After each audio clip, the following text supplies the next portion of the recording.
Hey, mate. I'm good. How are you? Yeah, really good, really good. Yeah, looking well.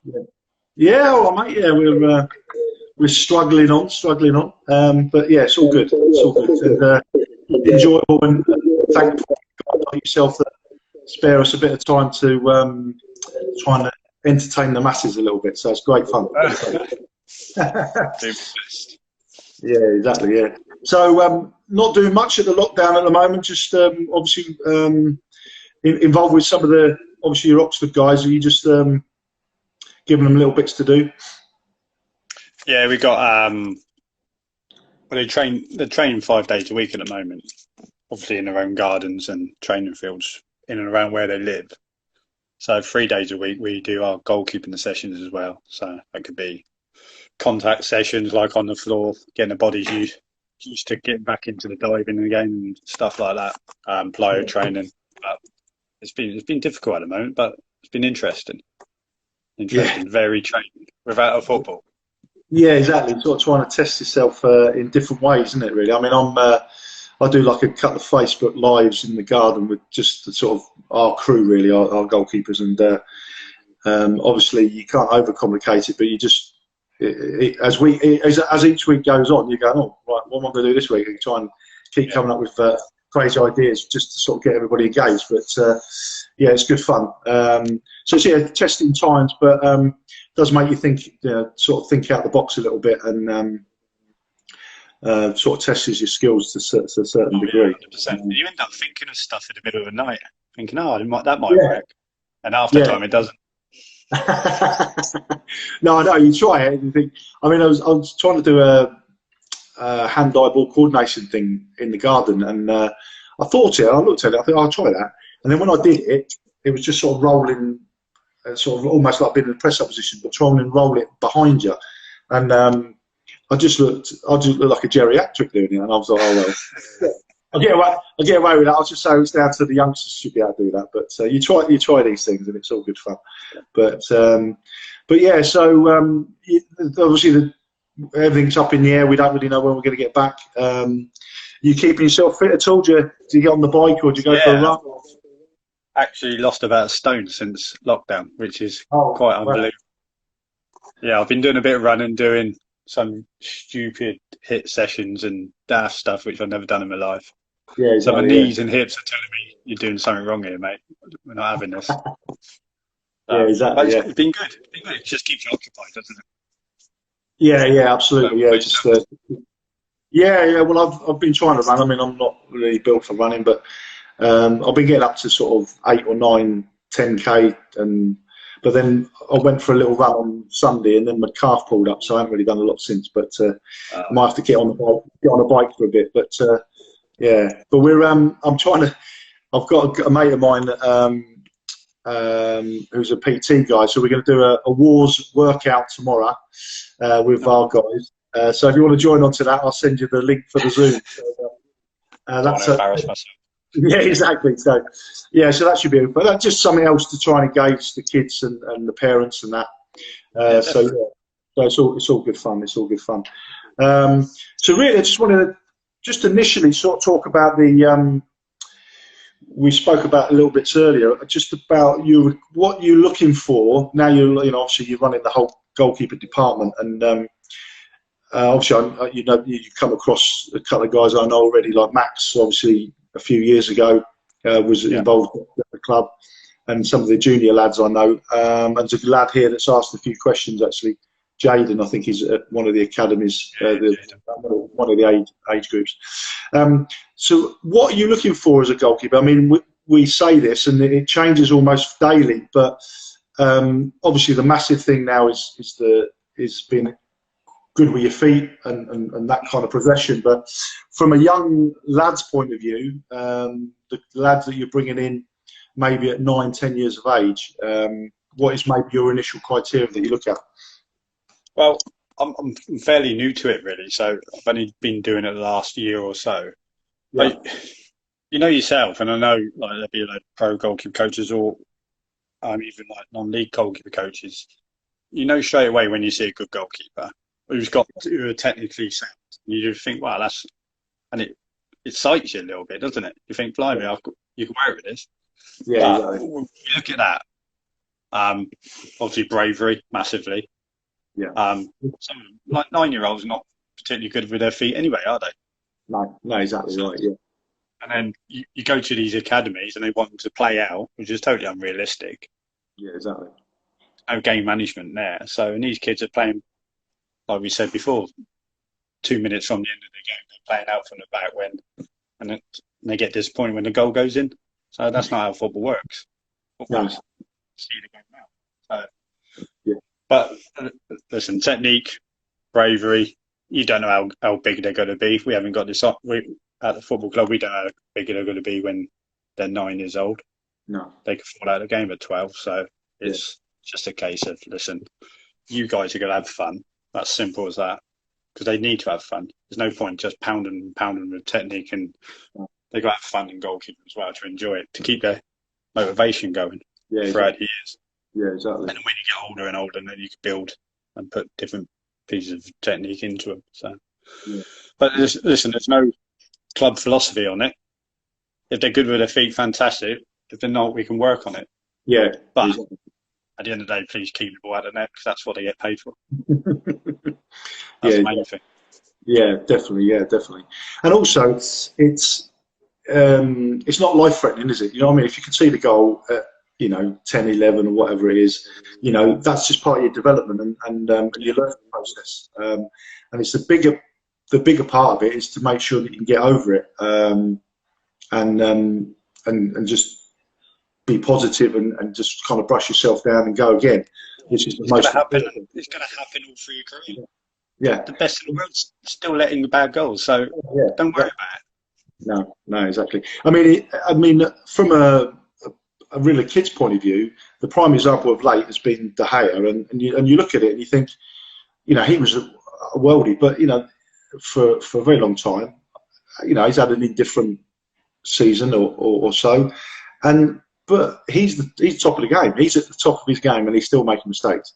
So for young lads to get to het up about it, I mean, I was probably one of the worst when I was younger. I was, you let goal in, you'd be moping around for ages. But it's very important now, isn't it, to brush yourself all down and just go again. You can't do nothing about it. It's simple as that. We say to our pros, the quicker you brush that side, the better. Yeah. Like De Gea, what? Blimey, he's been through a shocker, hasn't he, this season? And you just think, my God, he's got to come out of it, because there's always light at the tunnel at the end in football. He'll come out of it, as long as you keep working. If you give up on it, then you're in trouble. But you work hard, it soon come round. Yeah. And especially if your goalkeeper coach is supporting you as well. Yeah, well, that's the massive thing. That's the massive thing.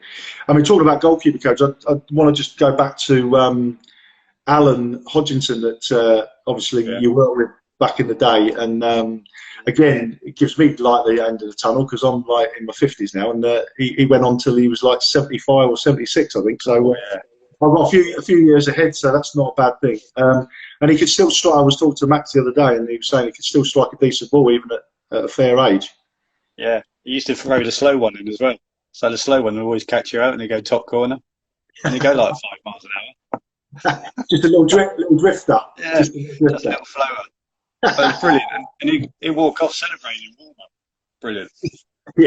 Yeah, fantastic. He was a good guy. What a lovely man. And he actually helped me out with my coaching. He felt poorly, and then I had to step in. Obviously, I didn't really want to do it at the time. Yeah, sure. But my career's coming to the end, and it's just that nice little transition. But he really helped me out. He was a good man, and he looked after his goalkeepers big time. Yeah, that's right. I mean, that's what Max was saying. Is like, it's almost because he had that authority about him.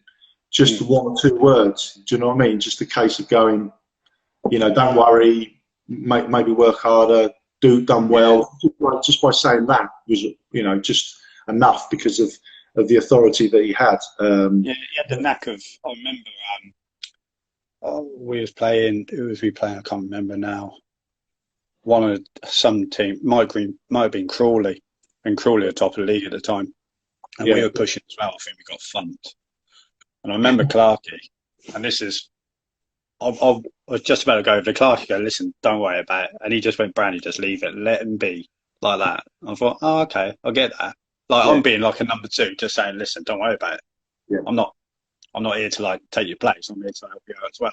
So me thinking I'm doing the right thing, and I just turn around and go, no, Brandy, leave it. Let him just get on. Fantastic. And he was right. And I put that in place now. Sometimes. Just still haven't got Simon when he's done something wrong there. You know what? With Si, he's like that. Yeah. So you can make a mistake, and we always say, especially in the first team group, it's a case of, listen, never get too high, never get too low. If you start celebrating, going mental about things, you're going to get karma's going to get you. The football gods will get you. Trust me. Yeah. They're not stupid, and vice versa. So just keep it on that level line. So it'll be very easy. He rebounds back really good. Yeah, he's a great example of that, and he's been pretty consistent. I mean, how many years now has he been the number one? Pretty consistent. He's been here 4 years now, and he's done ever so well. Honestly, he's the best keeper I've worked with at Oxford. We've had some crackers, don't get me wrong, but he's been steady and consistent, and he makes some big saves as well. Yeah, excellent. Yeah, he's a good guy. Yeah, so bright future for the club still. You're feeling confident when everything goes back. It's some more stuff to push on for next season, hopefully. Wow, fingers crossed we might be in the Championship. That'd be nice. Yeah. And then I know the owners are really, really they're looking forward to like playing a few quid in, which would be nice. Yeah, excellent. Like just trying to sustain staying in the Championship if we get into Championship, that is, and if not, we go for promotion next year. So, but this is always if buts and maybes at moments, isn't it? With nobody knows the government, we're all led by the government. So yeah, exactly. It's crazy, isn't it? I've just seen on the news now that the death toll is still sort of peaking, still at 600 and 700 a day. So I don't quite know where the strategies are going to. Yeah, so it's quite incredible, really. But big. I mean, really, Oxford for a catchment area potentially could have really big. Even go into bigger crowds than probably what they do now. Definitely. Massive. I mean, obviously you've got Swindon probably down the road, but apart from that, you're sort of quite isolated, really, and you've got quite a good catchment area there. Well, it shows when you go to Wembley, you're taking 35,000 people there sometimes, or taking 4,000 away to MK or Sunderland, big clubs like this. It's incredible. The fan base. He's there. If they get it right, like the club get it right, the fan bases could be out of this world. So don't get me wrong, it's not going to be Newcastle or anything like that, but we've got some passionate fans, and they're good fans as well. They get behind the team. Yeah, exactly. Yeah, I mean, obviously, with my sessions at sort of Aylesbury, and we've got some sessions, camps particularly that we do in Banbury and places like that. And there's loads of the kids that are Oxford fans. You think, you don't really expect it as such, because then you think they'll all be Liverpool, whatever, Man United, whatever. But there is that really good hardcore of kind of generational thing, where the parents have been fans for years, and now the kids are loving it, and they almost want to go, I want to be an Oxford fan. I don't want to be, maybe a Liverpool, etc. Man City, even, you know what I mean? I think potentially, sorry. The club worked really hard on that, so making the club into a family club. So. Yeah, it goes a long, long way, it's fantastic for the club, and hopefully, fingers crossed, everything will get you into the Championship. Be a fantastic thing for the area. Yeah, absolutely. So, I mean, your illustrious career, young man. Where did it all start? I mean, what going back in the day? So, you're originally from Southampton, and so were you involved in Southampton when you in your youth, or how did that all pan out? I was in the academy there, so I was only a little dot. I was tiny. Everybody talks about big keepers and small keepers. I was one of the smallest keepers. Trust me. So I went to Southampton. They let me go. I went to Norwich. They let me go because I was too small. Went to Portsmouth. They let me go. Ended up being 16. My dad's just turned around to me and said, "Listen, you got to get a trade." So I wasn't the brightest bloke in the world. Don't get me wrong. Really grew in intelligence, but now, I become a bricklayer for probably about 8 months. And I Oh, remember the foreman. I was playing for a non-league club called Bashley, and yeah, we that's played brilliant. FA Cup against Cardiff at the time. And I was in the first team and done really well. And I remember the day we had to play, I had to work on the morning, like so I was bricklaying. Then we had to play, like proper man job, innit? Yeah, And exactly. then we Yeah, done really well. And then Bristol City came in for us. And I always remember I said to the foreman, like, listen, I'm not going to be here much longer because I was so adamant that I was going to be a goalkeeper for all my life. yeah. And he goes, nah, you're stuck with us now. And like the day later, I just turned around and go, listen, I am off. I'm going to Bristol City. See you later. Definitely off. Definitely off. And Yeah, so what was that? so Was I that ended up at Bristol City. yeah, 16, Uh, 17 years of age was that? yeah, so they Wow. paid a bit of money for me. I Yeah, don't know how much in the yeah. end. And a few months later, I got a call. The first team goalkeeper got pleurisy. I played a youth team game in the Saturday morning, and then I played the first team game in the what would be the championship now. Yeah, yeah. So like at 16, I was Exactly. like a bit shaky with the tea, making the tea and all that. Yeah, exactly. And yeah, got man of the match that day, and then moved on Wow. from there. Yeah, Brilliant. Yeah, excellent. and from there, I stayed there a few years. Went to Chester, spent quite a long time there. Like, Yeah. Yeah, Chester was a I mean again, sort of a big club really, at that level. And you know, and you played what, nearly 300 games I think in the end. yeah, yeah, played well 298 apparently, but Wow. Yeah, we had brilliant. it's a good time there. We had some bad times. Trust me, we got relegated and you got promoted and everything like this. But Yeah, sure, yeah. we had some different owners. Trust me, it was Yeah. an Who do you American think? NFL coach Yeah, player who come over to be a manager and chairman, which was just mental. unbelievable, So, isn't it? Yeah. Yeah. but listen, good club. I've had good, like all the clubs you go at, you always have fond memories. So there's Yeah. never been a football club where you think, I hate Yeah. it. No, So, exactly. like Chester's a good club, and then we moved on to Hereford, and we got 2 promotions there. Brilliant. Now, when you talk about supporters, my goodness me, and our local rival was Shrewsbury, and they had some cracking games against them Yeah. guys and Bristol Rovers and all that. Yeah, yeah. But yeah, Hereford and then a few Yeah. Berry, blimey, where else? Africa. Yeah, we'll touch on South Africa in a bit actually, but we've had a few questions through from Jaden actually. So, um, any football regrets as such that you might have had during your time, being maybe thinking in the wrong place at the right time, or the wrong place at the right time? What do you think might have happened or not happened? Um, Regrets.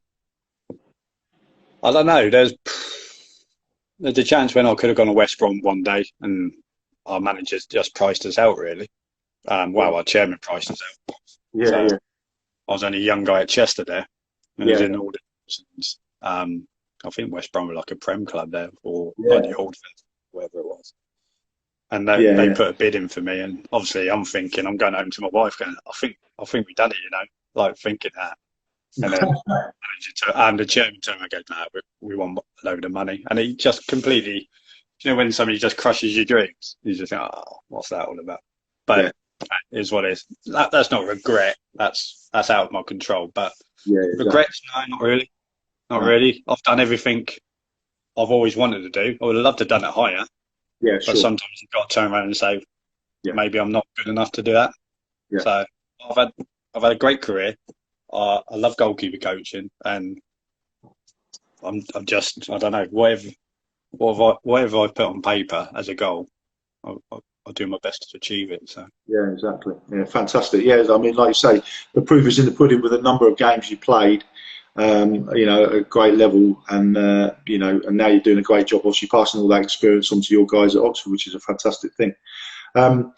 One of the questions actually quite interesting. Actually, what was your outstanding characteristic as a goalkeeper when you played? What did you feel was whether that's a mental thing or a physical thing, that you brought to your game that made you sort of stand out a little bit?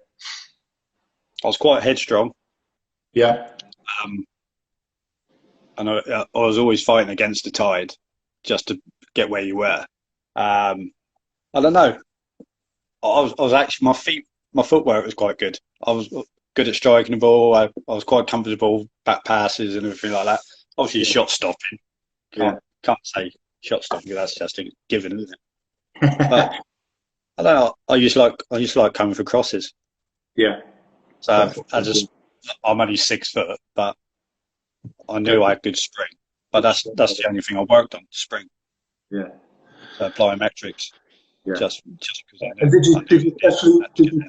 did you especially work on that a little bit during? Did you do some extra work on that during your time to just give yourself that little bit of confidence? Yeah, you know what? I'd done it from the day I joined Bristol City at 16, because I knew I had to. I had decent spring anyway, but I knew I had to get another level to where I wanted to be. Yeah. So it would just be old school, just jumping over a school bench. And Yeah. light feet, and then you learn and learn and learn. And then it'd be hurdles and anything. Could be anything. You can lay down a football and just jump over it. Yeah, exactly. You've got to get better in time. Yeah, exactly. So, and now the stuff, I wish I had, I can imagine most goalkeepers now who've played and then have all the stuff what they got now. I'd love to know what would have happened then. Yeah, yeah, exactly. Yeah, exactly. Yeah, just almost the software or the science of it, isn't it? You know, that you knowing how much if you spring at a certain. You might have been there. That a couple of years ago there was a guy at the goalkeeper conference. Can't remember what his name now. I think it might be Nick Grantham. But it's like a special. Oh, yeah, he's an SNC guy, isn't he? Yeah, yeah, and literally just by tweaking a few things, your spring could go up by, you know, like serious amount, like almost 6 inches type thing. And you're thinking, wow, just by that adjustment, by somebody who's got that knowledge of saying, actually, if you power through this way, that's going to make all the difference to and then you get that time. And obviously there was a few exercises they were just doing, just literally just static type jumps and things, and it was amazing that then they just got a couple of guys up and then just showed them just a slightly different tweak, and or even just in that little 5 minutes they were jumping higher, and it was amazing. They're invaluable, really, the S&C guys, invaluable. Yeah, unbelievable, isn't it? And I don't personally get involved in it. That's their job, but we incorporate in our training sessions. Yeah, but I always run it by them because I ain't got a clue. Don't get me wrong. I know how to jump over it, but that's why they get paid to do it. So let them help you out as well. Yeah, exactly. Yeah, but it just gives you a great perspective, doesn't it, of all that sort of stuff. I mean, it's really, really good. I just noticed that one of your characteristics, but Dean Thornton said just your banter. So that's not do well, is it?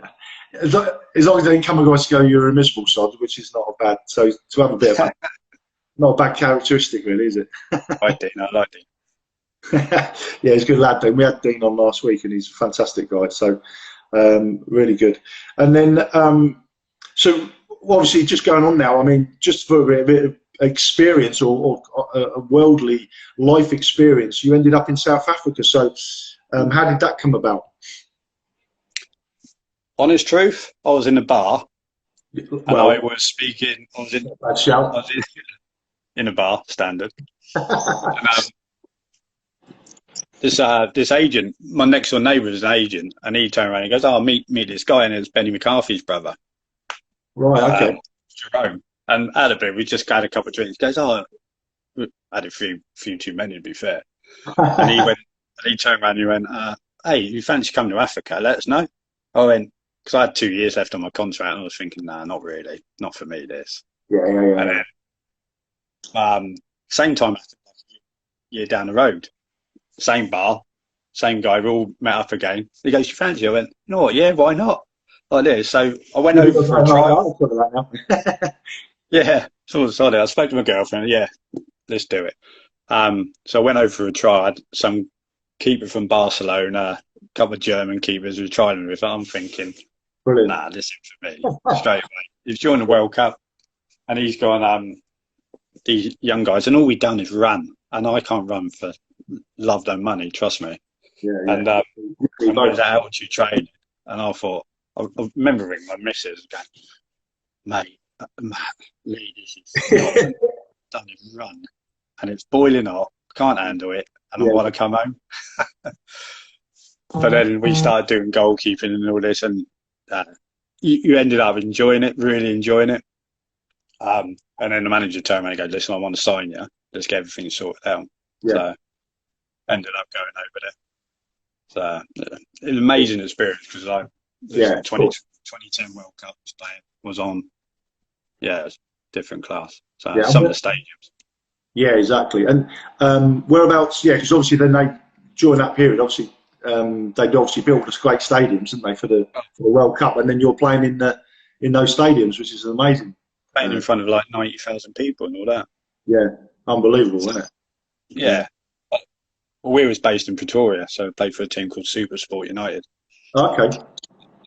They were champions. I think it's 3 years on the trot until I joined.